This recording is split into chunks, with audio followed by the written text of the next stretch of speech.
untuk pemilihan RT RW kita laksanakan secara langsung.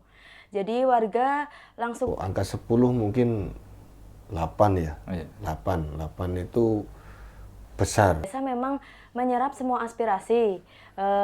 Cuma memang kita memprioritaskan Demokrasi ternyata dimulai dari desa untuk Indonesia. Nah,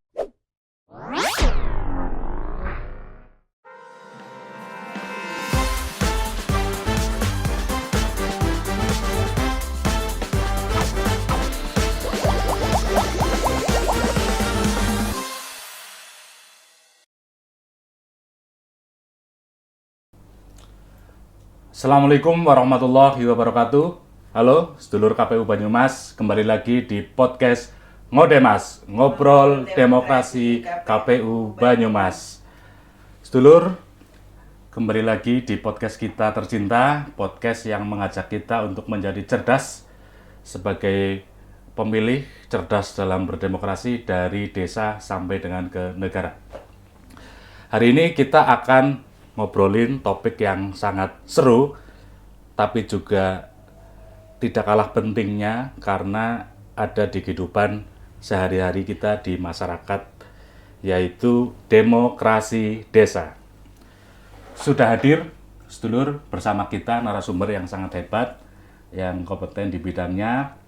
Yang pertama adalah beliau Bapak Ahmad Nurholis, ME, selaku pendamping desa di Kabupaten Banyumas, dan juga Mbak Dista Windiasi, SOS, perangkat desa Karangkemiri, Karanglewas. Apa kabar Mas Holis, Mbak Dista?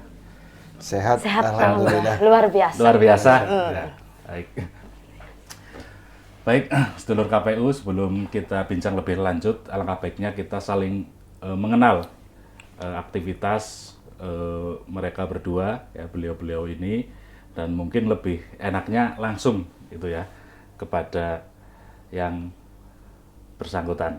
Oke, nanti mungkin kita mulai dari Mas Holis dulu, mungkin bisa diceritakan ini ke sedulur KPU aktivitasnya, kegiatan sehari-hari. Monggo Mas Holis. Terima kasih Mas Sufi.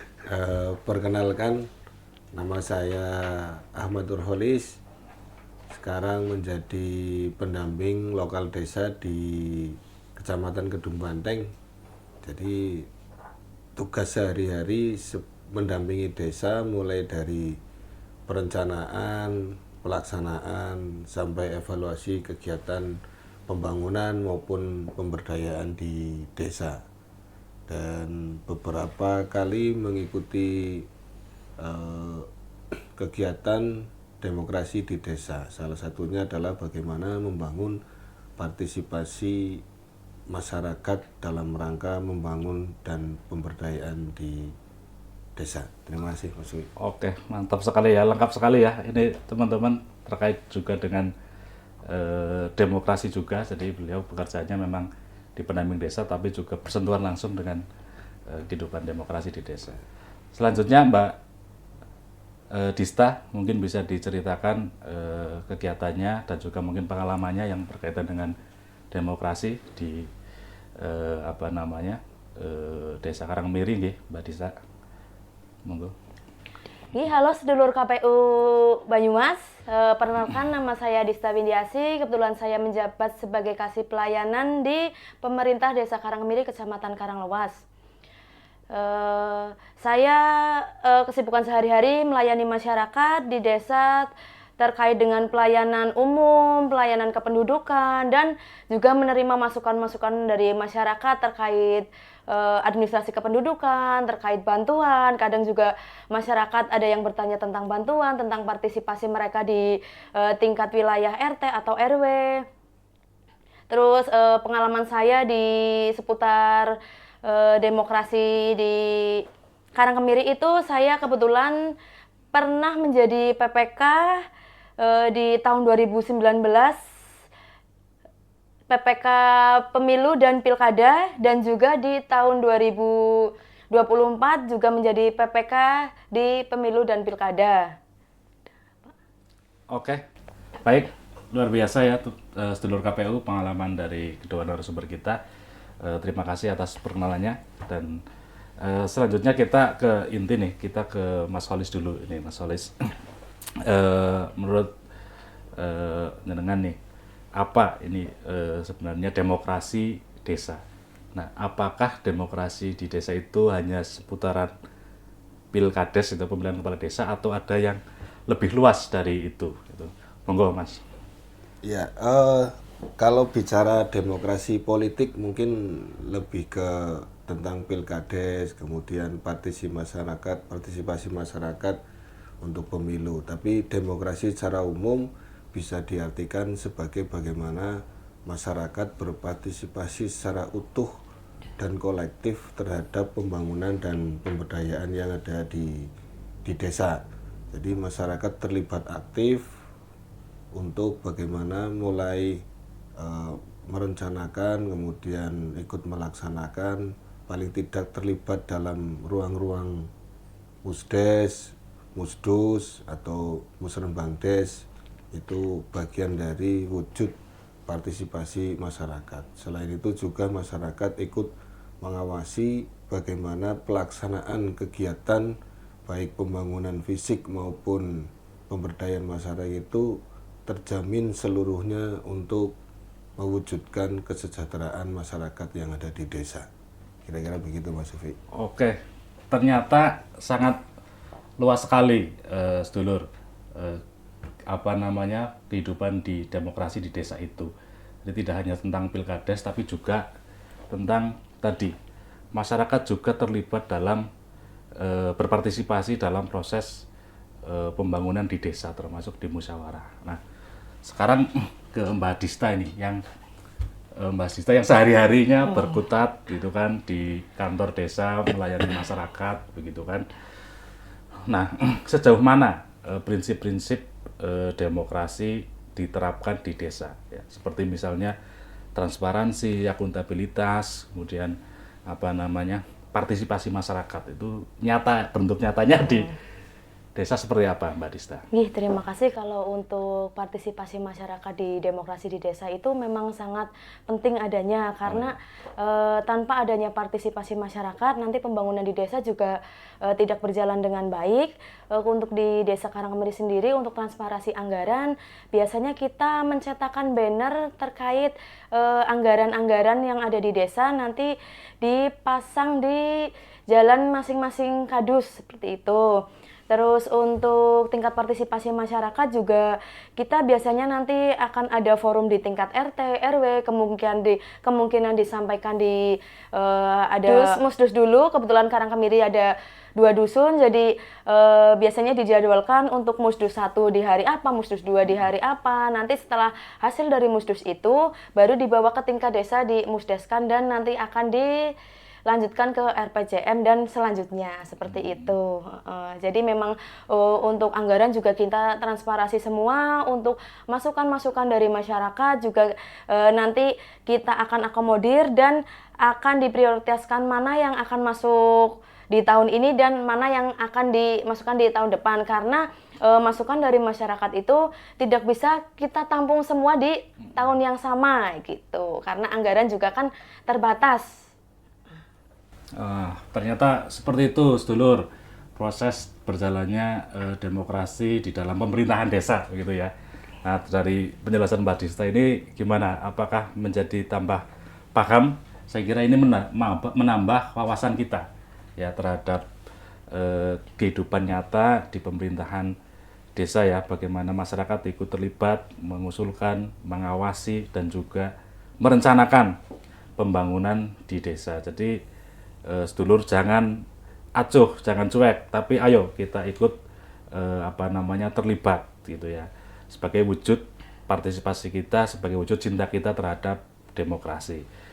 Nah, teman-teman, di segmen berikutnya kita akan ngobrol lebih lanjut yaitu tentang bagaimana partisipasi masyarakat di desa diwujudkan lewat yang namanya musyawarah desa ya. Musdes. Nanti kita akan lebih dalam bagaimana aspirasi masyarakat bisa disampaikan dan dikawal melalui kebijakan di desa. Jangan kemana-mana, tetap stay di podcast Ngodemas, Ngobrol Demokrasi KPU Banyumas.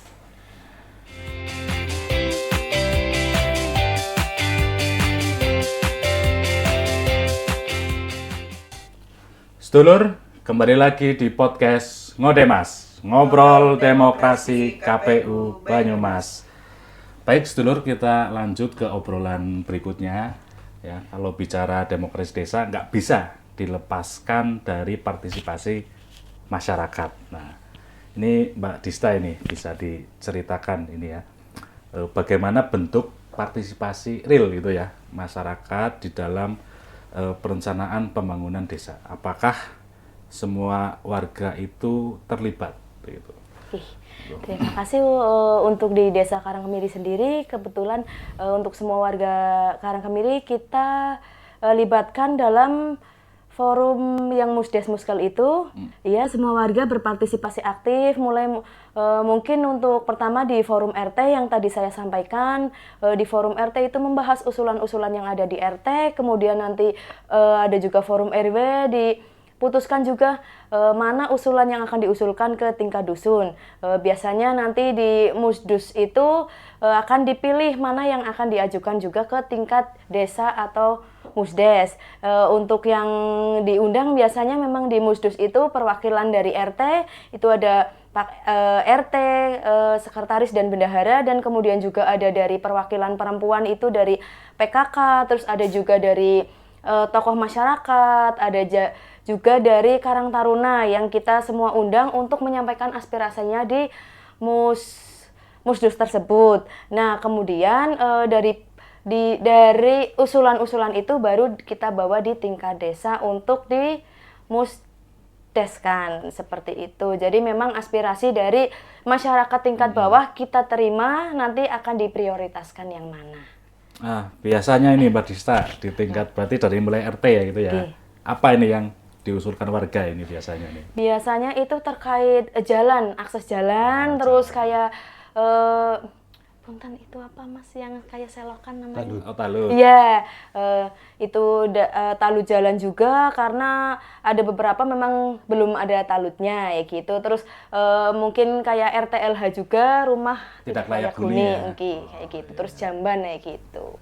Oke, jadi tadi usulan-usulan seperti jalan, talut, dan sebagainya itu ternyata bisa sedulur usulkan di tingkat RT ya. Nah, mengenai apa nih? Mengenai bagaimana prosedur, alur, tata cara begitu ya, musyawarah desa ini siapa saja yang hadir, pengambilan keputusannya bagaimana, keterlibatan perempuan atau pemuda. Nah, ini kita ke Mas pendamping desa, ini Mas Solis ini bisa memberikan wawasan nih kepada sedulur KPU Banyumas. Ya, tentang Musdes itu diatur di Undang-Undang Nomor 6 Tahun 2014 tentang Undang-Undang Desa. Di pasal 54 itu bicara tentang Musdes, dan di Permendes Nomor 16 Tahun 2019 itu khusus membahas tentang musyawarah desa. Jadi Musdes itu adalah forum yang diikuti oleh BPD, kemudian pemerintah desa, kemudian tokoh masyarakat atau tokoh agama. Dan semua bisa terlibat, seperti kalau di Permendes itu dijelaskan itu sampai ada perwakilan dari kelompok wanita, kelompok disabilitas, kemudian kelompok tani dan sebagainya.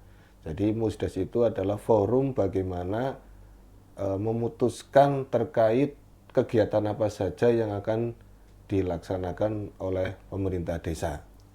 Jadi tadi benar disampaikan oleh Mbak Dista, biasanya dimulai dengan muskel, biasanya tingkat RT ya, tingkat RT atau tingkat RW itu biasanya. Kemudian setelah itu aspirasi disampaikan di tingkat Musdus, di dusun masing-masing. Kemudian setelah di Musdus, kemudian dimusdeskan dengan memilih kegiatan-kegiatan yang menjadi prioritas baik menurut desa maupun prioritas menurut aturan dari kementerian atau dari negara. Jadi kegiatan itu akan diputuskan di Musdes, mengingat dengan jumlah anggaran yang diterima oleh masing-masing desa. Jadi tidak semua usulan bisa ditetapkan menjadi kegiatan, tetapi melihat anggaran dan prioritas secara kebutuhan desa dan aturan kementerian atau pemerintah.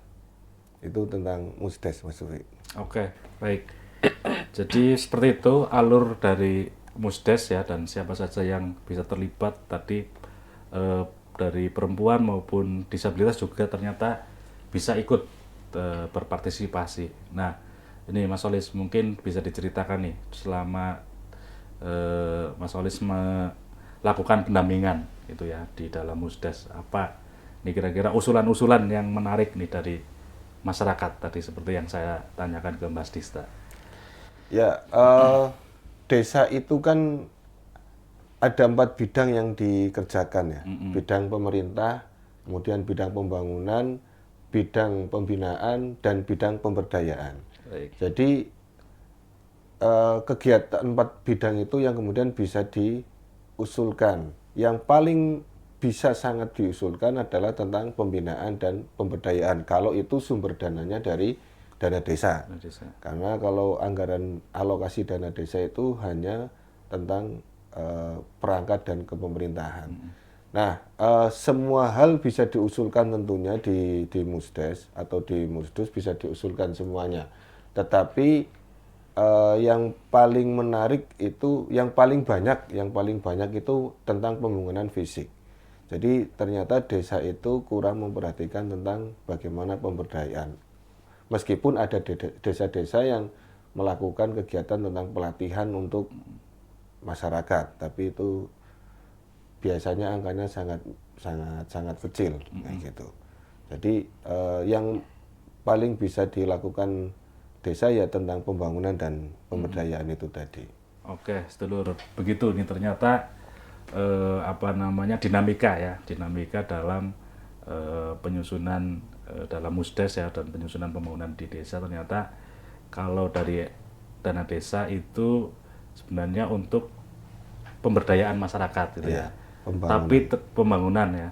Tetapi ternyata aspirasi masyarakat masih kebanyakan di pembangunan fisik begitu ya. Nah, mungkin ini juga wawasan bagi kita ya untuk bagaimana mencarikan ide, solusi dan masukan itu ya agar lebih baik. Nah, ini selanjutnya nih di dalam Musdes ini adalah ya salah satu gitu ya kunci dari demokrasi desa ya, yaitu keterbukaan ruang bagi masyarakat untuk bicara dan dilibatkan dalam setiap proses pembangunan. Nah, bukan hanya sekedar formalitas gitu ya. Nah, jadi partisipasi aktif yang inilah yang membuat program-program di desa lebih tepat sasaran dan dirasakan manfaatnya oleh masyarakat. Nah, ini menurut Mbak Dista sama Mas Holis itu, bagaimana cara memastikan ya masyarakat ya, partisipasi masyarakat ini yang terutama yang minoritas itu ya, yang jarang bersuara itu tetap bisa terakomodasi dalam kebijakan desa. Nah, ini dari Mbak Dista. Kalau untuk itu, kita kan dari desa memang menyerap semua aspirasi. Cuma memang kita memprioritaskan mana yang akan dikerjakan dulu dan mana yang akan dikerjakan di tahun berikutnya. Kalau untuk usulan itu kan biasanya yang minoritas itu dari tingkat RT dulu, nanti RT yang menyampaikan di Musdus baru ke Musdes seperti itu. Jadi nanti kita juga pastikan semua aspirasi dari masyarakat itu dapat diterima oleh oleh desa, cuma memang prioritasnya berbeda seperti itu. Nah, kalau dari Mas Holis gimana nih memastikan aspirasi masyarakat, terutama yang tadi minoritas?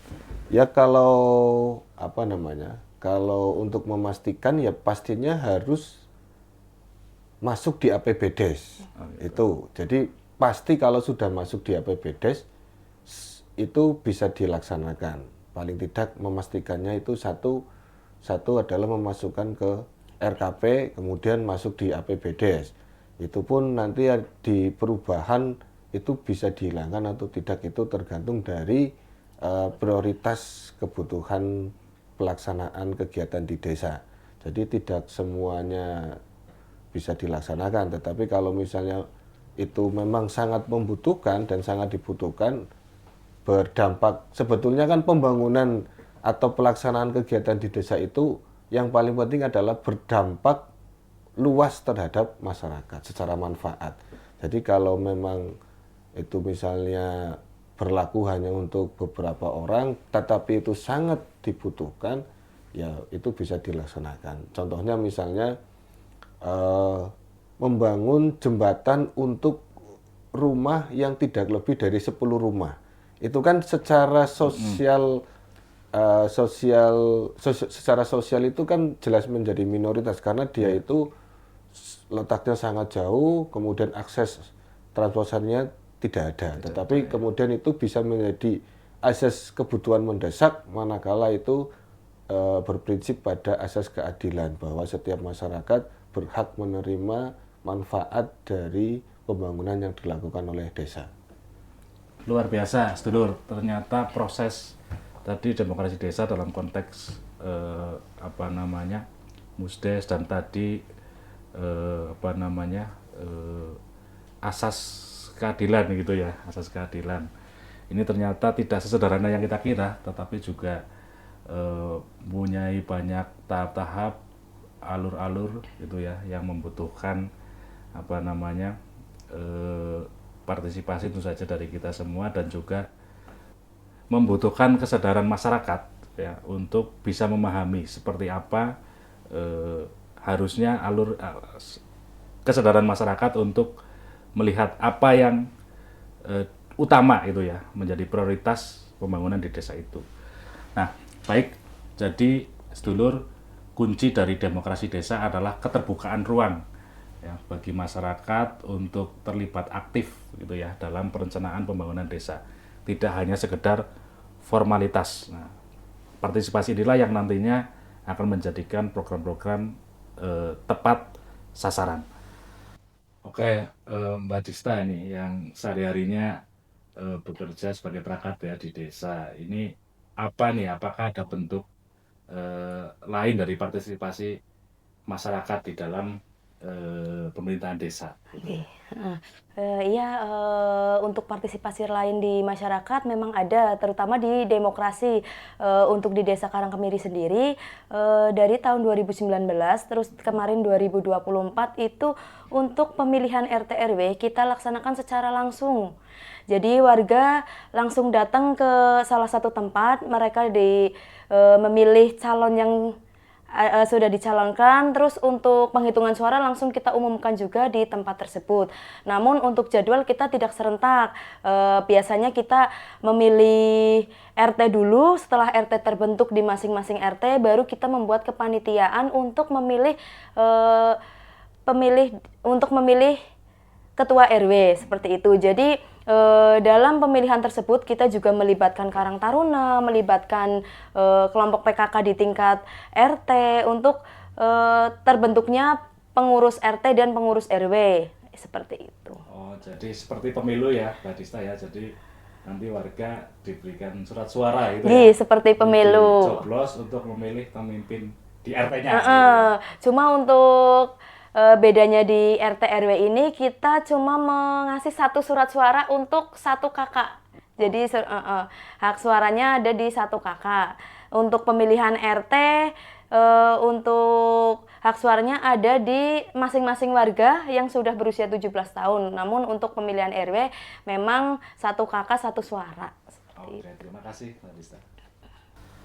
Baik, di segmen terakhir nanti kita akan lebih dalam lagi, yaitu kita akan membahas tentang peran tokoh masyarakat, peran pemuda, dan juga peran perangkat, juga pendamping desa dalam menjaga semangat demokrasi di desa. Jangan kemana-mana, tetap di Ngodemas, Ngobrol Demokrasi KPU Banyumas.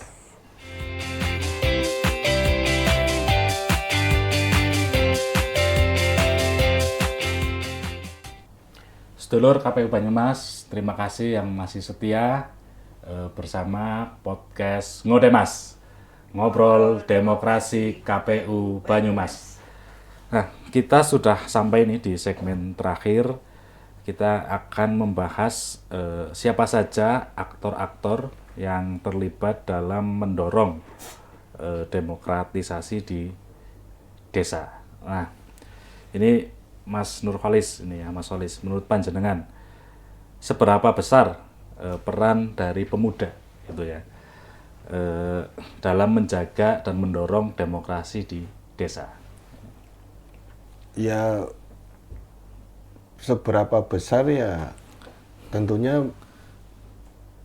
kalau angka 10 mungkin 8 ya. Oh, iya. 8 itu besar bagi pembangunan di desa karena satu, mengingat pemuda itu adalah secara fisik dan secara pemikiran orang yang masih punya kemampuan tinggi untuk memajukan desa. Kemudian kedua, mengingat hari ini kita masuk di dunia teknologi, tentunya pemuda sangat dibutuhkan.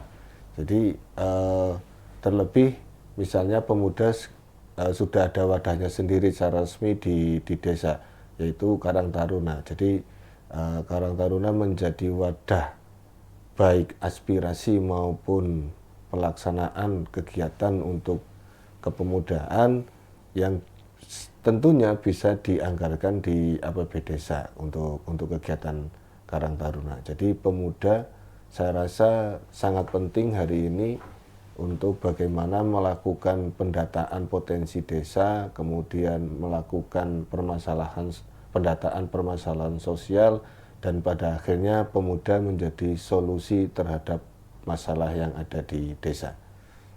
Kalau aktor lain, tokoh masyarakat? Kalau tokoh masyarakat itu sama-sama penting. Jadi aktor utama di desa sebetulnya ada tokoh masyarakat, kemudian tokoh agama, kemudian tokoh perempuan atau organisasi perempuan, kayak ada PKK, ada Kader Posyandu, dan saya rasa semuanya mempunyai peran penting di masing-masing bidangnya. Jadi tidak bisa dinafikan satu antara lain, bahwa setiap elemen masyarakat mempunyai tugas dan kewajiban yang sama dalam menjaga demokrasi di desa. Oke. Sekarang Mbak Dista ini, bagaimana dengan perangkat desa? Itu ya, apa tantangan yang dihadapi dalam menjaga dan mendorong demokrasi di desa di tengah di masyarakat yang heterogen ya, yang beragam, sosial, budaya, gitu kan, ekonomi, politik juga, gitu kan ya. Seperti apa, Mbak? Iya, untuk tantangan yang dihadapi perangkat itu, kita kan memang dalam pelayanan sehari-hari atau dalam keseharian kita bertemu dengan masyarakat yang memiliki berbagai macam karakter. Ada yang sudah kita jelaskan terkait permasalahan tertentu, dia sudah iya, tapi ada juga yang masih terus ngeyel itu puntennya. Terus kita harus bisa menjelaskan secara detail kepada masyarakat tersebut agar bisa mengerti apa yang nantinya kita jelaskan. Terus terkait juga masyarakat harus bisa menyampaikan aspirasi-aspirasinya kepada desa. Misal desa belum bisa mewujudkan aspirasinya pada yang saat ini, kita harus bisa menjelaskan kepada masyarakat tersebut agar mengerti dan memahami. Seperti itu. Harus sabar gitu ya. Harus sabar, iya. Harus bisa ngomong masyarakat. Harus bisa ngomong masyarakat karena karakternya berbagai macam. Makanya disebut pamong gitu ya. Harus bisa ngomong masyarakat gitu. Oke, ini selanjutnya nih kembali ke Mas Solis nih, ya kan, sebagai pendamping desa. Tentu punya peran strategis gitu ya. Bagaimana pendamping desa membantu agar proses demokrasi berjalan fair gitu kan. Partisipasi dan partisipatif gitu ya, dan benar-benar mendengarkan suara rakyat. Jadi seperti apa? Ya, yang sering kita lakukan di desa ya tentunya mengawal proses musyawarah. Itu yang kita sering lakukan. Kita mengawal proses musyawarah sampai mengawal penganggaran di APB desa. baik itu perencanaan sampai evaluasi. Jadi artinya semua yang diusulkan oleh masyarakat kemudian masuk di APB desa sesuai dengan prioritasnya, kemudian bisa dilaksanakan dengan baik sesuai aturan, kemudian itu bisa bermanfaat bagi masyarakat, tidak ada kebocoran anggaran, kemudian tidak ada kelalaian dalam pengerjaan kegiatan dan sebagainya, masyarakat bisa terlibat. Maka dalam proses pembangunan desa itu ada istilah yang namanya swakelola. Swakelola adalah bagaimana kegiatan desa dilaksanakan oleh masyarakat dan kemudian bisa berdampak kepada masyarakat. Selain itu juga ada kegiatan yang harus dipastikan terkait dengan pemberdayaan, bagaimana meningkatkan SDM warga, meningkatkan potensi SDA yang ada, pelatihan misalnya pelatihan Pokdarwis, pelatihan tentang pembuatan kearifan lokal, pembuatan jenang bumbung, pembuatan apapun yang berkaitan dengan bagaimana meningkatkan produktivitas ekonomi di masyarakat. Itu bagian dari pemberdayaan di masyarakat. Jadi pendampingan dan pemberdayaan masyarakat agar tadi produktif gitu ya secara Agar ekonomi. produktif ya. Jadi sedulur, jadi ternyata demokrasi itu adalah kerja kolaborasi gitu ya. Jadi tadi tokoh masyarakat, tokoh pemuda, perangkat desa dan juga pendamping desa punya peran masing-masing gitu ya dalam mewujudkan demokrasi di desa, pemerintahan desa yang transparan, yang partisipatif gitu ya dan akuntabel gitu ya. Jadi demokrasi ternyata dimulai dari desa untuk Indonesia. Nah, ini sebelum kita tutup nih obrolan podcast pada hari ini, saya ingin minta ke Mas Nurholis ya dan juga Mbak Dista ini untuk menyampaikan pesan atau ajakan untuk sedulur KPU khususnya masyarakat desa agar peduli dan aktif dalam berdemokrasi. Nah, saya persilahkan ke Mas Holis dulu, monggo Mas. Ini. Ya paling itu ya, bagaimana membangun kesadaran diri untuk mewujudkan kesejahteraan dan kemakmuran masyarakat di desa. Oke, terima kasih.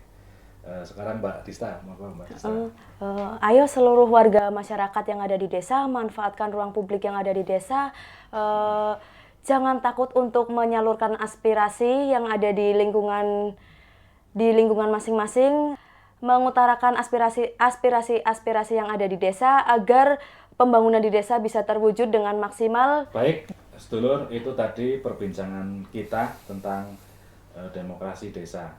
Jadi demokrasi bukan hanya milik kota-kota besar, tetapi juga hidup dan tumbuh dari desa, ya. Dari partisipasi panjenengan semuanya. Terima kasih Mas Nurholis, terima kasih Mas Sufi. berkenan hadir membersamai sedulur KPU Banyumas gitu ya, dan menjadi inspirasi bagi kita semua untuk lebih aktif dalam kehidupan berdemokrasi. Sampai ketemu lagi di podcast Ngodemas berikutnya. Jangan lupa follow media sosial KPU Banyumas. Dan terus berdemokrasi untuk Indonesia yang lebih baik. Wassalamualaikum warahmatullahi wabarakatuh.